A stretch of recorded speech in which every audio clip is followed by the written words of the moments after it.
Good evening students. हर दिन की तरह आज भी आपके सामने 20 क्वेश्चन एसएससीजीडी का हिंदी कर लेकर आया हूं। आप देख सकते हैं पीछे ये जो सीरीज है ऐलाने जंग सीरीज हिंदी, ठीक है। 8 सेट 8 यानी 8वां नंबर सेट है ये। इससे पहले हम लोग का 7 वीडियो ऑलरेडी इस सीरीज का चल चुका है, जा चुका है। टोटल लगभग 50 वीडियो जाएगा, टोटल 50 वीडियो हिंदी का, मैथ का, रीजनिंग का और जीके का, चारों सब्जेक्ट का। इसलिए बने रहिए इस चैनल पर और प्रतिदिन शाम के 5 बजे के बाद से लेके 8 बजे तक ये चारों वीडियो आपके पास पहुंचेगा third I of success YouTube channel के माध्यम से। अच्छा लगे तो इसको शेयर कीजिए, सब्सक्राइब कीजिए और आगे फॉरवर्ड कीजिए। चलिए चलते हैं आज का हिंदी के सवाल पे। सबसे पहले एक कोटेशन, जो व्यक्ति अपने जीवन में संघर्ष से परिचित नहीं होता, इतिहास गवाह है कि वो कभी चर्चित नहीं होता। यानी अगर आपको चर्चित होना है, लोग आपको जाने, लोग आपको पहचाने, तो संघर्ष करना होगा। बिना संघर्ष का आप चर्चित कभी भी नहीं हो सकते। और कैसा संघर्ष करना होगा, इस कलम के साथ जो है समय ज्यादा से ज्यादा बिताना होगा और आपको जॉब पाना होगा। चलिए आगे बढ़ते हैं। सामान्य हिंदी का पहला क्वेश्चन, कान काटना मुहावरे का सही अर्थ क्या है? ठीक है, कान काटना मुहावरे का सही अर्थ क्या है? देखिएगा 4 ऑप्शन है, चारों ऑप्शन से आप पहले क्वेश्चन से ही कमेंट बॉक्स में कमेंट करना शुरू कर दीजिए। आसानी से कहने में आ जाना, झूठ बोलना, किसी की चुगली करना, चालाकी में आगे होना। आंसर क्या हो जाएगा? चालाकी में आगे होना। चलिए नेक्स्ट क्वेश्चन, निम्नलिखित विकल्पों में से नवीन बनाने की क्रिया वाक्यांश के लिए सार्थक शब्द क्या होगा?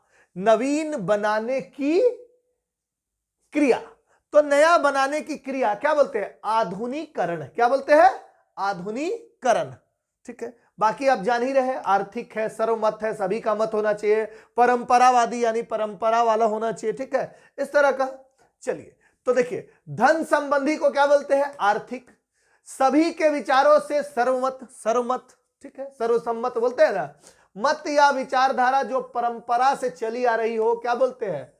परंपरावादी। यहां पर गलत लिखा हुआ, परंपरावादी, परंपरावादी, ठीक ना। चलिए आगे बढ़ते हैं। कौन से विकल्प में दिए गए सभी शब्द रीतिवाचक क्रिया विशेषण के उदाहरण हैं? तो रीतिवाचक क्रिया विशेषण जो रीति को डिनोट करते हैं, ठीक ना। तो यहां पर क्या हो जाएगा? केवल, कदाचित और शायद, ये रीतिवाचक क्रिया विशेषण है। चलिए इसको आपको डिटेल में पढ़ना होगा, किसी दिन इसका चैप्टर लेकर आऊंगा। निम्नलिखित वाक्य में रेखांकित शब्द के स्थान पर प्रयुक्त होने वाला सबसे उपयुक्त विकल्प का चयन कीजिए। प्लेट में अंगूर का झुंड रखा है, तो क्या प्लेट में अंगूर का झुंड रखा होता है? नहीं, प्लेट में अंगूर का क्या रखा रहता है? गुच्छा, अंगूर का गुच्छा। ठीक। नेक्स्ट, जो किए हुए उपकार को मानता है, क्या? जो किए हुए उपकार को मानता है उसको क्या बोलते हैं? तो उसको बोलते हैं कृतज्ञ। यहां से ज्ञ गायब हो गया है, कृतज्ञ, ठीक है ना। और कृतज्ञ किसको बोलते हैं? जो किए हुए उपकार को नहीं मानता है। क्या करता है? नहीं मानता है, ठीक है।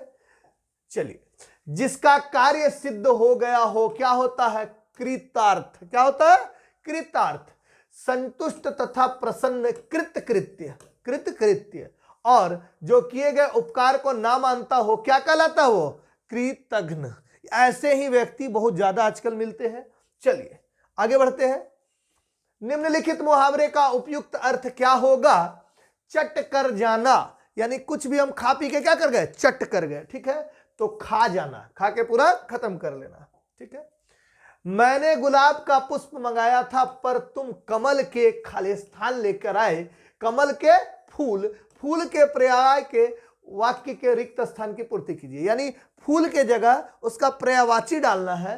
तो फूल का पर्यायवाची क्या होता है? तो सुमन होता है। क्या होता है? सुमन होता है। चलिए आगे बढ़ते हैं।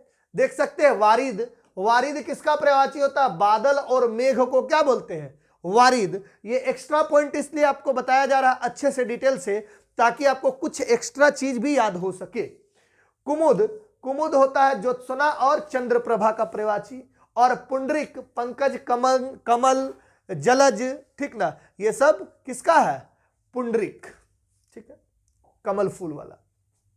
5 टन कोयले, ठीक है, इस वाक्य में रेखांकित शब्द के स्थान पर क्या आएगा? तो 5 टन कोयले नहीं होगा, 5 टन जब लग गया तो क्या हो जाएगा? कोयला। क्या हो जाएगा? कोयला, ठीक है। चलिए नेक्स्ट पे चलते हैं। क्रिया विशेषण के प्रकार और उनके उदाहरण निम्न में से कौन सा युग्म सही नहीं है? ठीक है, तो कौन सा युग्म सही नहीं है देखिएगा, और कमेंट बॉक्स में कमेंट भी कीजिएगा चारों में से। देखिए, परिणामवाचक क्रिया विशेषण सर्वत्र, तो सर्वत्र लग रहा है, कोई परिणाम इसमें दिख रहा है नहीं, तो ये तो यही नहीं होना चाहिए, ठीक है। समयवाचक, पीछे, आगे, पीछे, उस समय, इस समय, ये समयवाचक सही है। ये निश्चय बोधक क्रिया विशेषण बेशक सही है, स्थिति बोधक क्रिया विशेषण कहीं ना कहीं सही है, ठीक है। तो बोल रहा है कौन सा युग्म सही नहीं है, तो क्या हो जाएगा? का नंबर ऑप्शन, ठीक है। शिवजी का वह मंदिर जंगल में बहुत दुर्गम स्थान पर है। वाक्य में प्रयुक्त दुर्गम शब्द का अर्थ क्या है? तो दुर्गम और सुगम, सुगम का ऑपोजिट क्या होता है? दुर्गम, ठीक है।